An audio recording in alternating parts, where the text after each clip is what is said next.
All right, so you're looking at the search warrant for Idaho suspect Bryan Kohberger's apartment. And we're going to talk about this list of items collected and the actual search warrant, which we'll go through, and other updates from this case.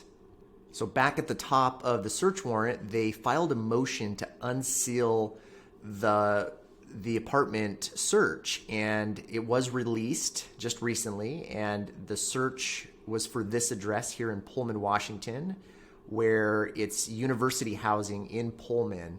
And the search warrant indicated what police were actually looking for initially. So some of the items were blood or bodily fluid or human tissue or skin cells, or items with blood or bodily fluid or human tissue or skin cells on the items.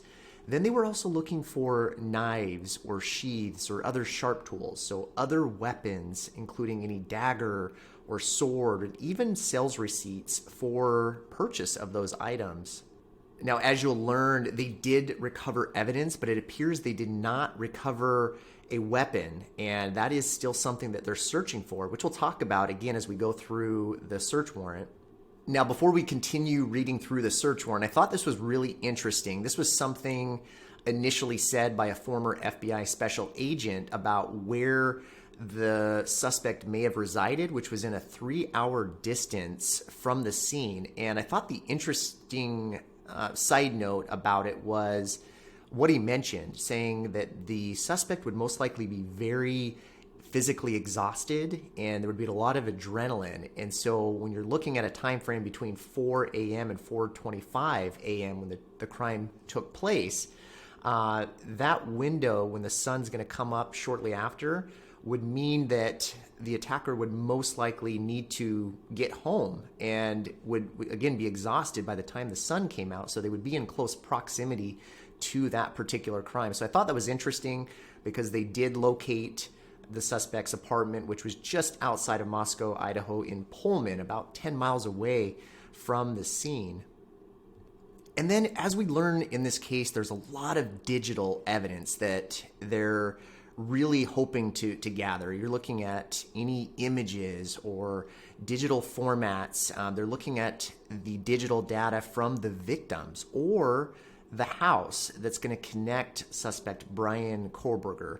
They're also looking for any clothing items, especially the shoes with the diamond pattern sole, which, I didn't see anything mentioned in the search warrant about shoes recovered. So it's possible that those shoes were thrown out or disposed of, but I wonder if they were able to get a footprint or a shoe print from within that residence. It didn't seem to mention it.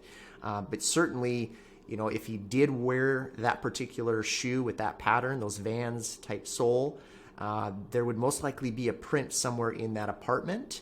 But it didn't mention that in this case. And then also the DNA from blood or skin cells, sources like footprints and fingerprints and hair.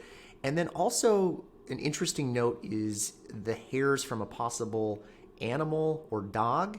We do know that the victim had a dog. One of the victims at the Idaho residence had a dog. And so that transfer of DNA would actually be very big evidence. There's been cases where dog hair and DNA confirmed to most likely be from that specific dog linked the suspect in a very circumstantial case and convicted the suspect. And I've actually covered cases like that where that happened, very circumstantial cases.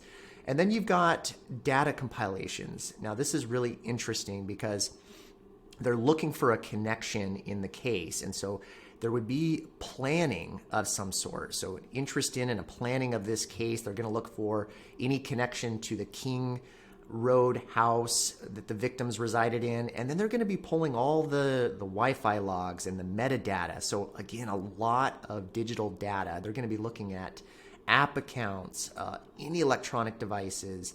They're going to look through internet searches.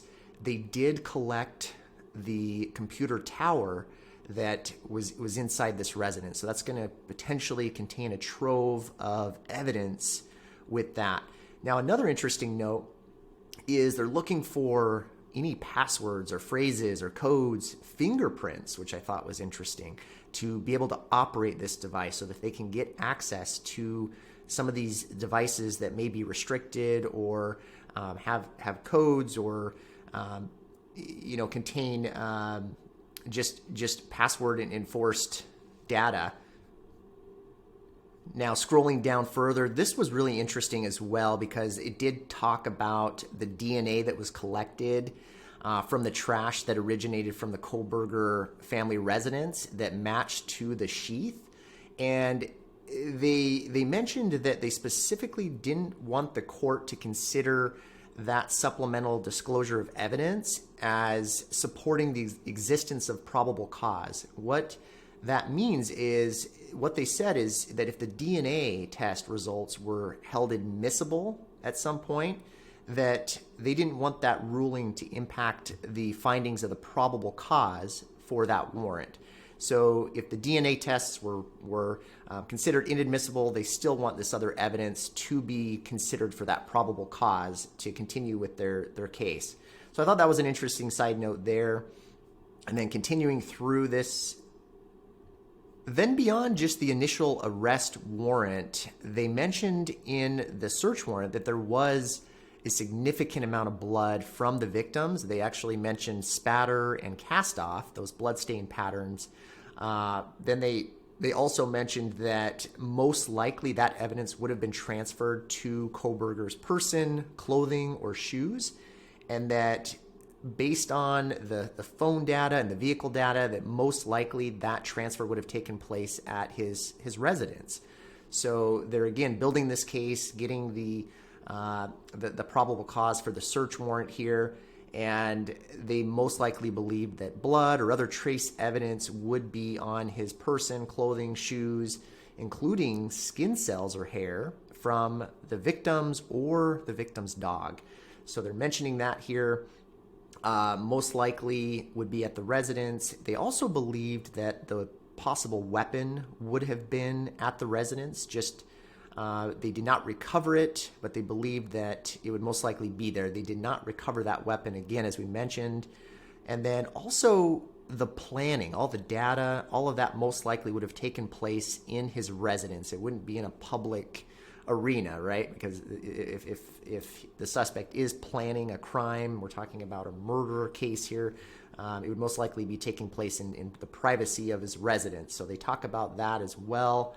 And then scrolling through here, we're almost to the items, which I want to talk about here. But another interesting side note is they talk about the evidence remaining on the device for infinite periods of time after the communication took place, even if deleted by the user. So they're saying that the information deleted by the user could be recovered by a forensic examiner. And so they're certainly utilizing a lot of expertise outside of their initial resources. Again, the FBI, Idaho State Police, a lot of money was put into this case.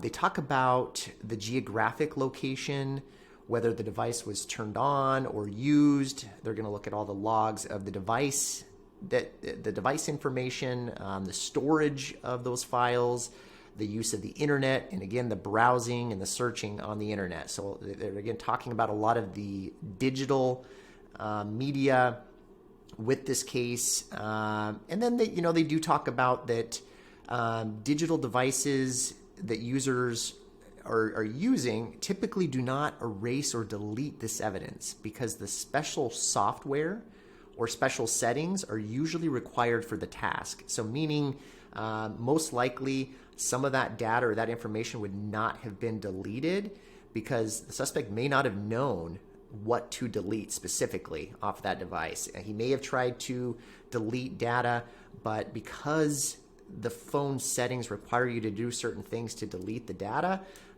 there's more potential evidence there. So they're actually explaining that process in this search warrant. And then continuing on, again, they're saying that passwords, phrases, codes, they're definitely going to be searching the premises for that information to help in the investigation here. And what they're doing is they're justifying taking some of those digital devices because this work, as they say in here, such large volumes of data also mean the search can take days or even weeks to complete. So they're just justifying the collection of that media that they can then analyze, which can take some time. And then they're searching for the evidence between the date range of August 21st, 2022 and November 14th, 2022, where they do have evidence that Bryan Kohberger potentially stalked his victims and the residents starting at that date right there. And there is evidence in the arrest warrant to support that. So they mentioned that again in the search warrant. And then we get to the items that were actually collected. So this is at the end of the search warrant, and this is what's been reported on. A lot of different articles, which I'll pull up again here, but it appears that investigators did collect one nitrite type black glove. So you've got this disposable glove that appeared to be collected. There was a Walmart receipt with one Dickies tag, which Dickies, many of you are familiar with, is associated with workwear. Some people have mentioned, coveralls, that type of workwear that could be associated with a Dickies tag. And then you've got some Marshall's receipts that were collected. This was really interesting here, number 4. They actually collected the dust from the vacuum in that residence. So that could potentially contain all sorts of different trace evidence, DNA, hairs, all sorts of stuff to be collected from that. 8 possible hair strands that they collected. They also collected a Fire TV stick with a cord and plug, 1 possible animal hair strand, and then a bunch of other possible hairs. The big one here too is also the computer tower, which again, all that electronic data. Nowadays, these cases are really built on electronic data, phone data. All of that is going to be analyzed and looked at over the next several weeks, months, and they have been looking at it. Then a few more interesting pieces of evidence. They did collect some dark red spots, and they actually made some cuttings from an uncased pillow, and they found some larger stains and smaller stains. And you're looking at the mattress cover as well. Some of those stains were actually tested. So I'm assuming that they did a preliminary test for possible blood, knowing that it's a reddish brown stain, but that's to be determined by the lab. And is it blood? Is it human blood, animal blood? And then who that DNA possibly belongs to. So really interesting information there. And then just last thing to note in this video is there's been several different reports and articles about the Idaho suspect repeatedly DMing a victim, one of the Idaho victims, on Instagram.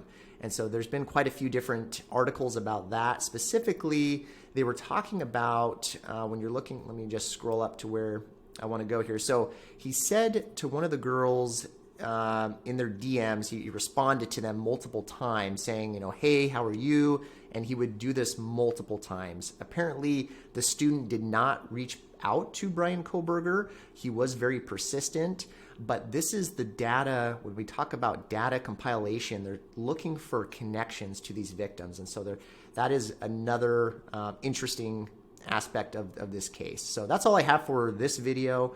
I'll certainly come up with some more updates. I hope you enjoyed this, and I will be back in another one, y'all. Take care.